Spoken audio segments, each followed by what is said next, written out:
Hello everyone, हमने अपना second chapter start किया हुआ था, दैट इज मॉलिक्यूलर स्पेक्ट्रोस्कोपी।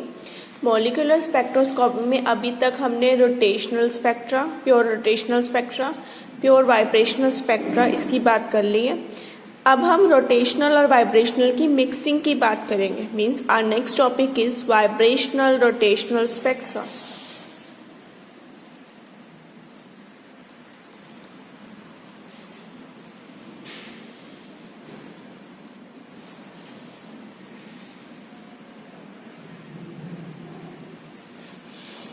इससे पहले हम pure vibrational and pure rotational इन दोनों की बात कर चुके हैं। अब यहाँ पर इन दोनों की मिक्सिंग यानी दोनों के रिजल्ट्स को एक साथ यूज करेंगे। ठीक है, जो प्योर वाइब्रेशनल स्पेक्ट्रा हमने पढ़ा था वो सिर्फ किन के लिए होता है? Only for liquids. जो प्योर वाइब्रेशनल स्पेक्ट्रा है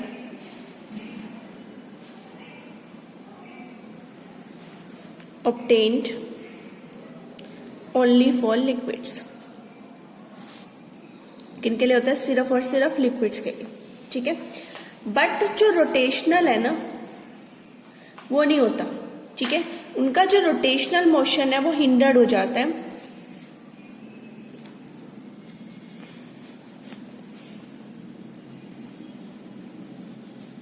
due to interaction between the molecules.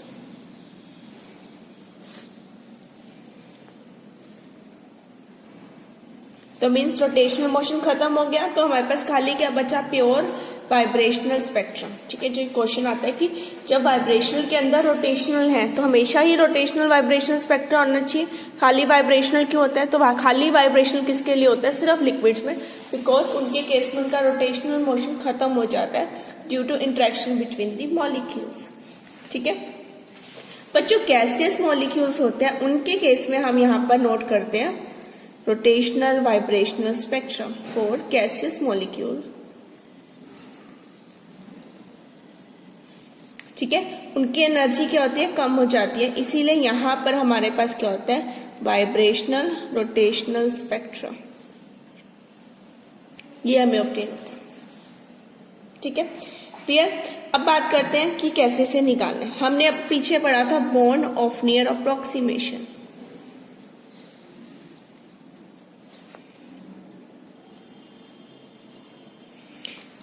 According to that total energy the sum of energy of जो टोटल एनर्जी थी वो किसका सम था? इलेक्ट्रॉनिक लेवल की एनर्जी, फिर वाइब्रेशनल, फिर रोटेशनल, ट्रांसलेशनल। ट्रांसलेशन हम ऑलरेडी निगलेक्ट कर चुके हैं, इलेक्ट्रॉनिक की बात हम कर नहीं रहे, हम किसकी बात कर रहे हैं? Vibration and rotation. That means जो टोटल एनर्जी है that is the sum of rotational plus vibrational, इन दोनों का सम हो जाएगा। ठीक है, तो मैं इस एनर्जी को टोटल की जगह वाइब्रेशनल रोटेशनल एनर्जी भी लिख सकती हूँ। जे रिप्रेजेंट रोटेशनल, क्योंकि हमने पीछे जे की टर्म्स में निकाला तो मैं जे लिख रही हूँ। ठीक है, क्लियर, ऐसे ही था।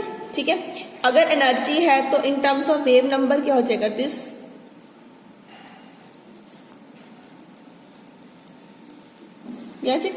In terms of wave number.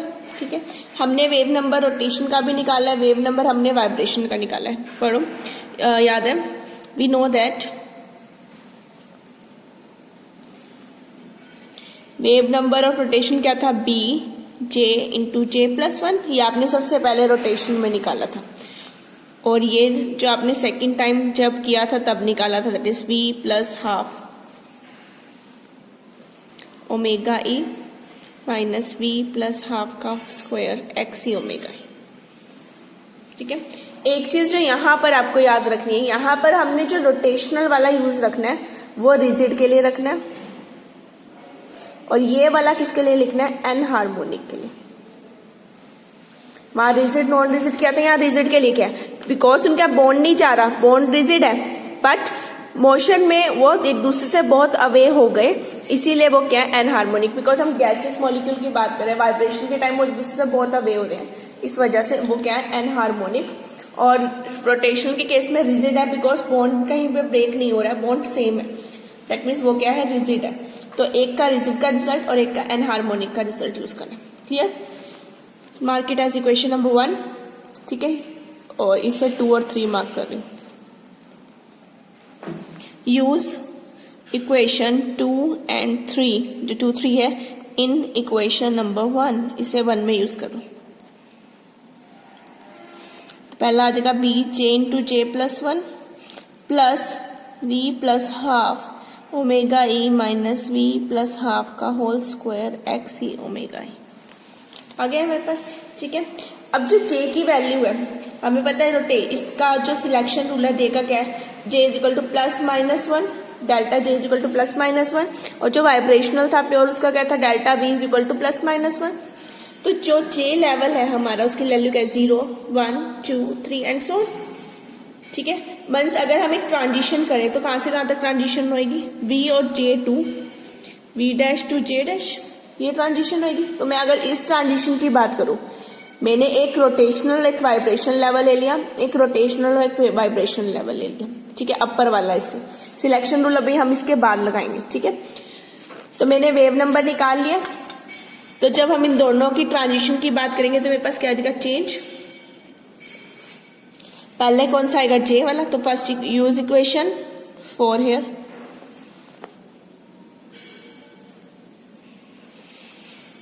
जे की जगह क्या आ जाएगा, जे डैश, बी की जगह क्या आ जाएगा, वी डैश,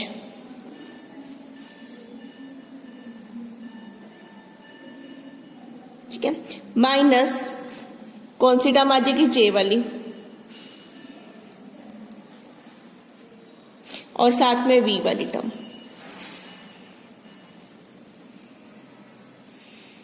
क्या आ गया, डन, मेरे पास इतना आ गया।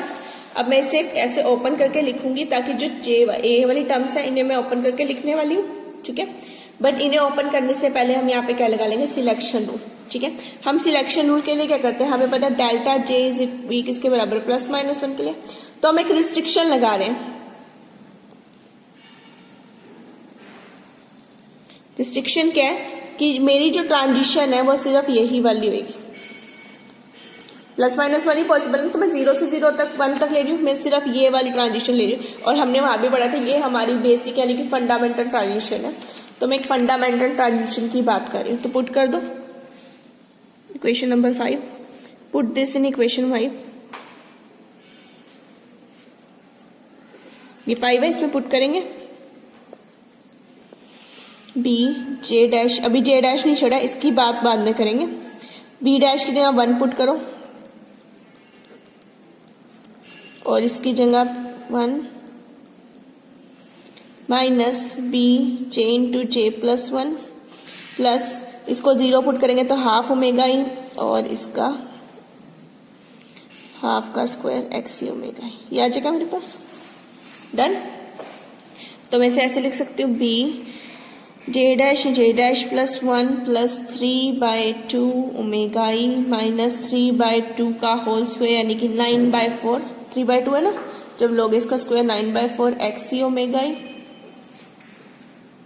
ठीक है, minus B J plus 1 half omega e minus 1/4 x e omega e, इतना आ गया मेरे पास।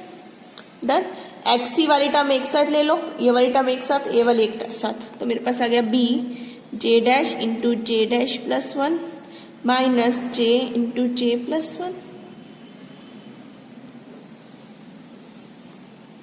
क्या आ गया मेरे पास, और ये आ जाएगा plus 3/2 omega e plus half omega e, इन दोनों को साथ ले लिया, इन दोनों को साथ, सॉरी माइनस आएगा ये, और ये minus 9/4 x e omega e plus 1/4 x e omega ई।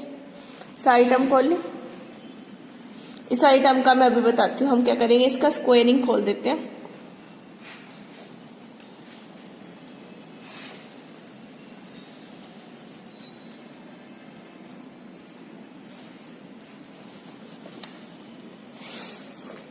ये आ गया मेरे पास।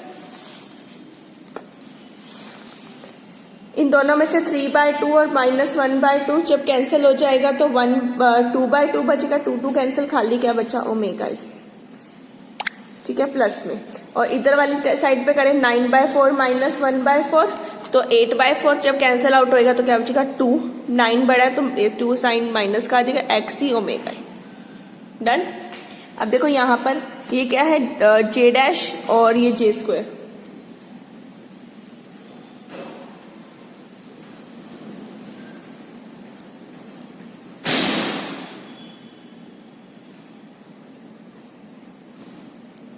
उस वाले को मैंने इस तरह से अरेंज कर दिया।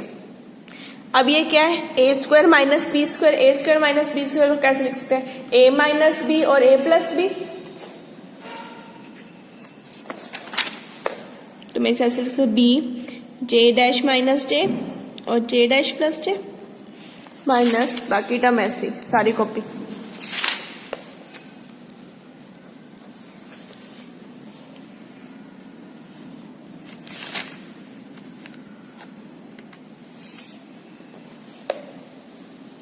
चलिए प्लस आएगा ना, साथ में आ गया ओमेगा ही माइनस 2x ओमेगा ही। डन। देखो ये टर्म दोनों में कॉमन है, बाहर ले लेंगे तो b जे डैश माइनस जे, अंदर बचा जे डैश प्लस जे प्लस ये पूरी टर्म गई बाहर 1 प्लस इन दोनों में से मैं ओमेगा ही बाहर ले सकती हूँ, तो अंदर बचा 1 माइनस 2x। हमने अब तक इक्वेशन नंबर 5 तक मार्क कर लिया। Let mark it as equation number 6। ये मेरी क्या आ गई, इक्वेशन नंबर 6। क्लियर। अब मैं क्या करती हूँ, 1 माइनस 2x को एक नई टर्म पुट कर रही हूँ ओमेगा, बिकॉज है तो कांस्टेंट ही ना, तो ओमेगा नॉट पुट कर रही हूँ इसको पूरी टर्म को। तो मेरे पास आ गया b J dash minus J into J dash plus J plus 1 plus omega naught. इतना आ गया मेरे पास। Mark it as equation number 7। Clear. अब करते हैं ट्रांजिशन पे सिलेक्शन रूल। जे का खत्म, बी का लगा चुके हैं, अब बात करती है जे की। जे के लिए सिलेक्शन रूल क्या है, delta J is equal to +1 और delta J is equal to -1। पहले लगाते हैं +1 के लिए, फिर लगाएंगे -1 के लिए। ये सिलेक्शन रूल है हमारे पास। Delta J is equal to +1 का मतलब क्या है, J dash minus J is equal to 1 और इसका मतलब क्या है, this term is equal to -1। Put this in equation 7।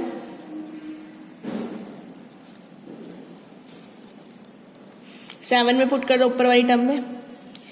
b इसकी टर्म की जगह क्या आ गया 1। इस वाले टर्म में हम देखो j डैश माइनस j, तो मैं यहां से इसको एक वैल्यू और निकाल सकती हूँ। तो सपोज करो मैं यहां से j डैश की वैल्यू निकाल देती हूँ, तो ये j+1, तो यहां पुट कर दो j+1 plus j+1 plus omega not. तो मैं ऐसे लिख सकती हूँ, ओमेगा नॉट में आगे ले आई प्लस b, ये क्या आ गया 2j 2 1, ठीक है। तो 2j प्लस 2, तो 2 बाहर ले लो, अंदर क्या बचेगा j+1। क्लियर। अब ऐसे इस वाली इक्वेशन पे बात करते हैं। इस वाले केस में हम j की वैल्यू निकालेंगे सेम, ताकि हमारे पास वैल्यू सेम आए, बस एक में j डैश है एक में j है, क्योंकि माइनस का फर्क है। इक्वेशन में पुट कर दो b, यहाँ पे क्या आ गया -1, इधर पुट करेंगे तो यह आ जाएगा j dash plus j dash plus 1 plus 1 plus omega not. और फिर से आप इसे अरेंज करके देखोगे तो माइनस ओमेगा नॉट में पहले ले रही हूँ फिर से इसकी तरह, -2b j+1। ये आ गया मेरे पास, एक ये आया और एक मेरे पास ये आ गया। क्लियर। अब इनके लिए जो j डैश है, ये जो j है ये 0 1 2 3 कुछ भी हो सकता है। ऐसे ही ये जो j डैश है ये भी 0 1 2 3 कुछ भी हो सकता है। क्लियर। एक इक्वेशन मेरे पास ये आई है, एक इक्वेशन मेरे पास ये आई है, सेम सिलेक्शन रूल से आया, बस फर्क क्या है माइनस प्लस और ये वाली टर्म का फर्क है। तो हम इसे अगर कंपाइल कर दे तो मैं कुछ ऐसे लिख सकती हूँ, ओमेगा नॉट प्लस 2bm। ठीक है। m कैन बी, जो m की वैल्यू है वो -j डैश प्लस 1 भी हो सकती है और j+1 भी हो सकती है। दोनों वैल्यू पॉसिबल है, ये भी हो सकती है और ये भी हो सकती है। m can be both. तो अब m को अलग अलग वैल्यू पुट करते जाओ, हमारे पास वैल्यू आ जाएगी। तो m को मैं प्लस में भी ले सकती हूँ, माइनस में भी। तो m can be +-1 +-2 +-3 and so on. इनमें से कोई भी वैल्यू इसके लिए क्या पॉसिबल है। क्लियर। अब मैंने 0 इंक्लूड नहीं किया, 0 भी तो हो सकता है ना, m की वैल्यू कैन बी 0, तो हम यहाँ केस बना सकते हैं m कैन बी 0 और कांट बी 0। ठीक है। मीन्स अगर m की वैल्यू हमारे पास 0 है, ठीक है, देन जो लाइन होगी वो हमारी क्या होगी, बैंड सेंटर। देखो जब m की वैल्यू 0 आ जाएगी तो ये वैल्यू किसके बराबर है, इसके ओमेगा नॉट के। m खत्म हो गया ना, जिसके ओमेगा नॉट। तो ये होता है हमारा बैंड सेंटर और बैंड ओरिजिन, इसे हम कहते हैं बैंड सेंटर या बैंड ओरिजिन। क्लियर। यहां से क्या आ जाएगा हमारे पास, या तो बैंड सेंटर आएगा या बैंड ओरिजिन। और जो m की वैल्यू है +-1 2 3, इनके कॉरेस्पॉन्डिंग हमारे पास इक्वली स्पेस लाइन आएगी।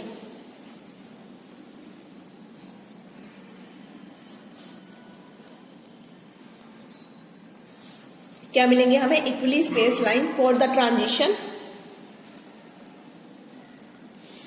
v की वैल्यू कहां से, 0 to 1 तक, जो हमने पहले रिस्ट्रिक्शन लगा दी थी उसकी बात कर रहे हैं। क्लियर। ये था हमारा रोटेशनल वाइब्रेशनल स्पेक्ट्रम जिसकी हमने डेरिवेशन किया। अभी हमने स्पेक्ट्रा ड्रॉ नहीं किया, हमने जस्ट अपना रिजल्ट निकाल लिया, जिसमें हमारे पास 3 तरह की लाइन पॉसिबल है, पॉजिटिव, 0 वाली और नेगेटिव वाली। ठीक है, तो अब इनकी बात करते हैं, इन लाइंस को क्या कहते हैं। Next topic is PQR branches. ये कई बार एग्जाम में ड्रॉ करने आता है कि draw PQR branches for rotational vibrational spectrum. Clear. अब PQR क्या, जो डेल्टा J की वैल्यू अगर मैं -1 लू, ठीक है, जो लाइन आएगी वो हमारे पास होगी प्री ब्रांच। अगर डेल्टा J की वैल्यू हो 0, ठीक है, तो हमारे पास जो लाइन आएगी वो क्या होगी, Q ब्रांच। और डेल्टा J अगर हो +1 तो जो हमारे पास लाइन आएगी वो क्या होगी, R ब्रांच। तो आएगी P, Q and R branches. Clear.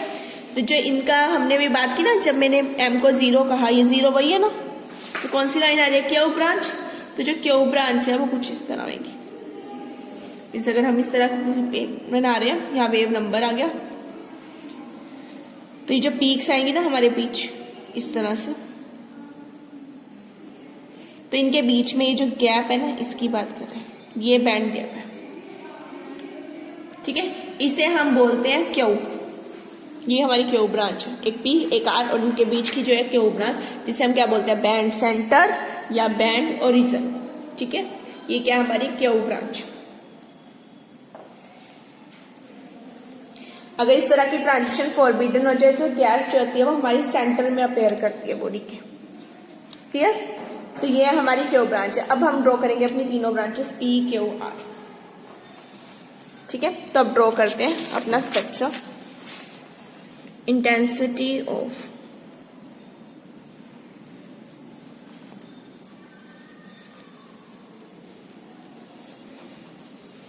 मैं PQR ब्रांचेस ड्रॉ कर रही हूँ। ठीक है, तो इसके लिए मैं क्या करूंगी, 2 लेवल्स बना रही हूँ। पहले मैं रोटेशनल शुरू कर रही हूँ यहाँ से।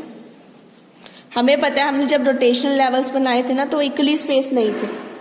ठीक है, तो रोटेशनल लेवल है, इक्वली स्पेस नहीं होंगे, स्पेसिंग आपने क्या करना है, बढ़ाते जाना है। दूसरी लाइन,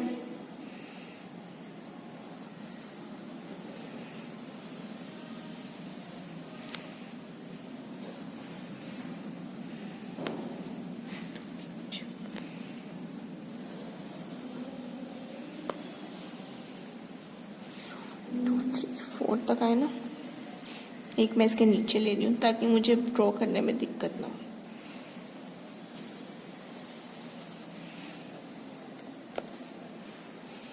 यहाँ नाम दे दो, J की वैल्यू 0 1 2 3 4 5। ठीक है, एक और ड्रॉ कर लेते हैं।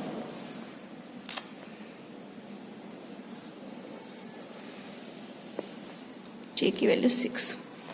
ये पूरा क्या है, एक लेवल है, 0 वाइब्रेशन लेवल। ठीक है, अब इसके ऊपर मैं ड्रॉ करती हूँ 1 वाला। ठीक है,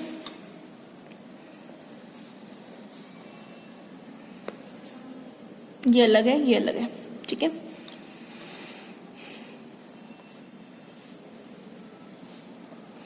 आप स्केल यूज कर सकते हैं लाइन ड्रॉ करने के लिए, ताकि स्ट्रेट लाइन आए हमारे पास। ठीक है, 1 2 3 4 आपने जैसे नीचे बनाए ना, बिल्कुल वैसे वैसे बनाने हैं।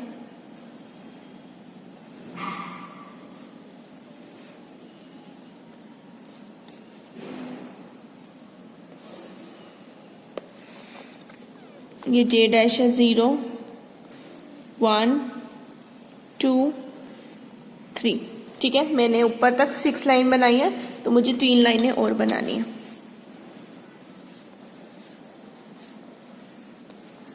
स्पेसिंग का ध्यान रखना, सिर्फ थोड़ी थोड़ी बढ़ाते जाओ स्पेसिंग।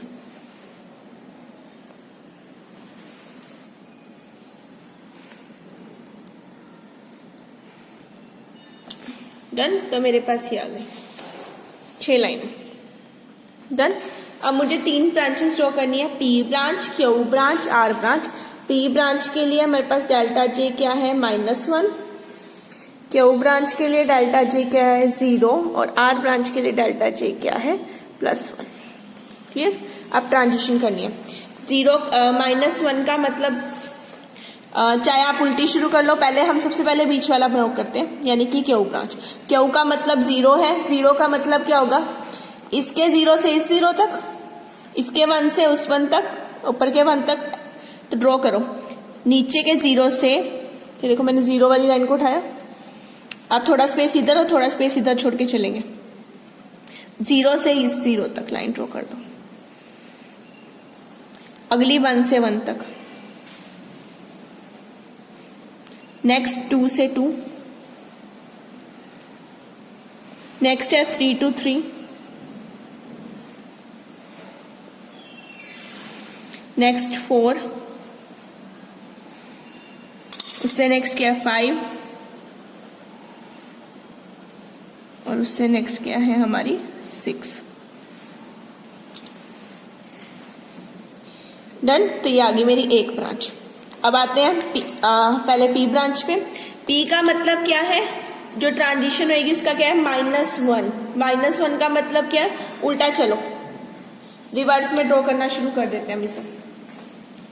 यानी जो 6 की ट्रांजिशन है वो 6 तक ना जाके किस तक जाएगी, 5 तक। तो 6 की ट्रांजिशन कर दो 5 तक। नेक्स्ट जो 5 की ट्रांजिशन है वो कर दो 4 तक। अगली क्या है, 4 की ट्रांजिशन 3 तक, 3 की ट्रांजिशन 2 तक, नेक्स्ट जो 2 है इसकी ट्रांजिशन 1 तक, और जो 1 है इसकी ट्रांजिशन 0 तक। क्लियर। तो इसमें जो हमारा एक लेवल नीचे खाली पड़ा रह गया 0 से कोई ट्रांजिशन नहीं हुई क्योंकि -1 लेवल नहीं है। ऐसे ही 6 खाली है बिकॉज 7 लेवल नहीं है हमारे पास। तो ये आ गई पी ब्रांच। अब आर ब्रांच का मतलब क्या, +1। मतलब अगर मैं इसका 0 यूज करती हूँ तो ट्रांजिशन होगी इसके 1, 1 से 2,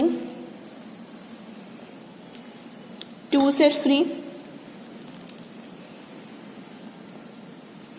3 से 4, नेक्स्ट 4 to 5, और लास्ट 5 to 6।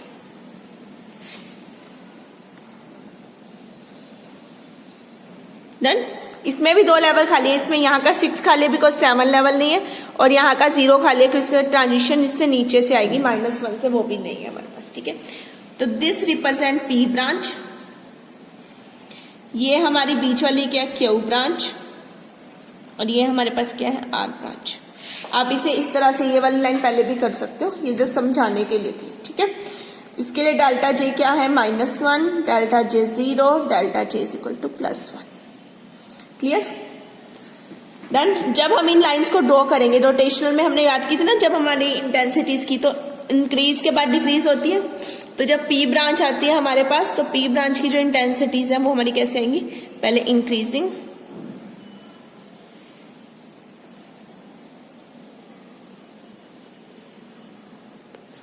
इस तरह से। ठीक है, जो क्यू वाली है वो हमारी फिक्स रहेंगी,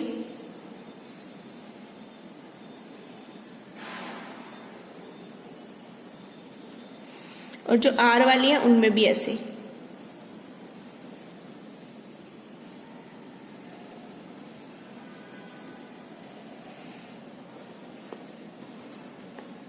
इनके बीच का डिफरेंस कितना आएगा, सब में 2b।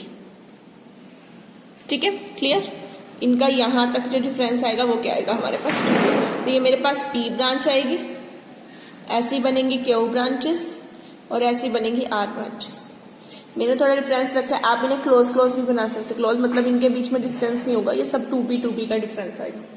क्लियर? तो इस तरह से हमारे पास क्या आता है, हमारा प्योर रोटेशनल वाइब्रेशनल स्पेक्ट्रा। तो ये हमारा कंप्लीट टॉपिक था जिसमें हमने किसकी बात की, रोटेशनल वाइब्रेशनल स्पेक्ट्रा की, जहां हमने रोटेशन के रिजल्ट को भी यूज किया और वाइब्रेशन के लिए भी, स्पेशली गैसेस मॉलिक्यूल में हम यूज करते हैं। और इससे जो लाइन्स आते हैं PQR, इंपॉर्टेंट टॉपिक है, कई बार एग्जाम में पूछ लिया जाता है और एग्जाम में ड्रॉ करने को भी आती है ब्रांचेस PQR। अब यहाँ स्केल यूज करेंगे लाइन्स ड्रॉ करने ताकि स्ट्रेट लाइन आए।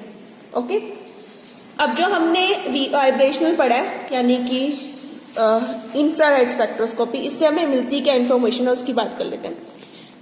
सिलेबस में नहीं है बट पता होना चाहिए आपको, structure information of from IR। ठीक है, IR में हमारे पास क्या है, ट्रांजिशंस है।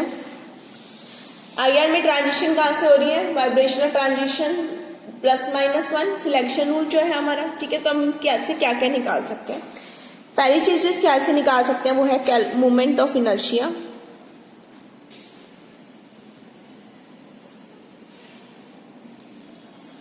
And bond length. हम इसकी हेल्प से moment of inertia and bond length की वैल्यू को फाइंड आउट कर सकते हैं। ठीक है, अब moment of inertia and bond length कैसे फाइंड आउट करनी है, हमें पता है, हमने पीछे निकाला था एक B की वैल्यू। B हमारे पास क्या था, H/8π²IC, ये था हमारे पास। यहां से हमने किसकी वैल्यू निकालनी है, I की वैल्यू निकालनी है। और ये जो B किसके बराबर होता है, ये हमारा इसके बराबर होता है, वेवलेंथ यानी 2B। अभी मैंने ऊपर भी ड्रॉ किया, दैट इज 2B। तो यहाँ से 2B की वैल्यू क्या आ जाएगी, 2H/8π²IC। अगर मुझे 2B गिवन है, या हमने न्यूमेरिकल में भी किया, मैं I निकाल सकती हूँ। I क्या होता है मेरे पास, reduce mass, that is M1 M2/M1 + M2 into R02। I पता लग गया, यहाँ पे मास पता है मुझे, मैं क्या निकाल सकती हूँ, R की वैल्यू को फाइंड आउट कर सकती हूँ। तो यहां से निकल गया ना इनर्शिया भी एंड बॉन्ड लेंथ भी। Second, calculation of force constant. Force constant कैसे, हमने स्टार्टिंग में बात की थी हुक्स लॉ, F = -kx, जब वाइब्रेशनल स्टार्ट किया था रिस्टोरिंग फोर्स की। ठीक है, ये जो रिस्टोरिंग फोर्स, यहाँ पे जो फोर्स आता है ये क्या है हमारा, रिस्टोरिंग फोर्स। ठीक है, डिस्प्लेसमेंट पे आता है। अगर x की वैल्यू क्या आ जाए 1, तो F किसके बराबर आ जाएगा, -k के बराबर। यानी फोर्स कांस्टेंट में be defined as restoring force when displacement is 1 centimetre. जब मैं x को ले लूं 1 सेंटीमीटर, तो F किसके बराबर आ जाएगा, -k। That means force constant is defined as force of restoring force when the displacement is 1 centimetre. इसी चीज को आपने IR में भी पढ़ा, दैट इज 1/2π√k/μ। ये चीज पढ़ी है ना आपने, where k is force constant and mu is reduce mass. Mu आपने ऊपर से निकाल लिया, यहाँ पे पुट करो, ये वैल्यू आपको गिवन होगी, आप क्या निकाल सकते हो, k की वैल्यू। तो मैं ऐसे k को लिखूं तो क्या आ जाएगा, स्क्वायरिंग कर दूंगी, 4π²μ⍵e²। ठीक है, और व्हाट इज म्यू, म्यू क्या है मेरे पास, M1 M2/M1 + M2। तो मैं k को लिख सकती हूँ ना, 4π²⍵e², म्यू की जगह रख दो M1 M2/M1 + M2। तो ये मेरे पास क्या आ जाएगा, k की वैल्यू। क्लियर? अब ये जो k है ये क्या है, फोर्स कांस्टेंट। ये बॉडी के मास के ऊपर तो डिपेंड करेगा ही, साथ में डिपेंड किसके ऊपर करेगा, मल्टीप्लिसिटी ऑफ बॉन्ड पे।